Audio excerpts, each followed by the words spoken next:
Rana plaza ধসে হতাহতের ঘটনার মামলায় ভবনটির মালিক সোহেল রানাকে হাইকোর্টের দেয়া জামিন স্থগিত করেছেন চেম্বার আদালত।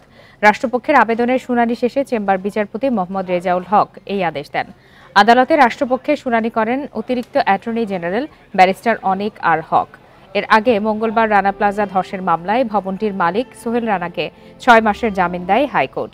বিচারপতি আতাউর রহমান খান ও বিচারপতি কে এম হাফিজুল আলমের হাইকোর্ট বেঞ্চ তাকে জামিন দেয়। পরে হাইকোর্টের জামিন স্থগিত চেয়ে আবেদন করে রাষ্ট্রপক্ষ। এর আগে 2023 সালের 6 এপ্রিল মামলায় সোহেল রানাকে জামিন দিয়েছিল হাইকোর্ট। পরে 9 এপ্রিল হাইকোর্টের দেয়া জামিন স্থগিত করে আপিল করেন আপিল বিভাগ। 2022 সালের মার্চে রানাকে কেন জামিন দেওয়া হবে না তা জানতে চেয়ে রুল জারি করেছিল হাইকোর্ট। ওই রুলকে যথাযথ ঘোষণা করেই গত 6 এপ্রিল তাকে জামিন দেওয়া হয়েছিল।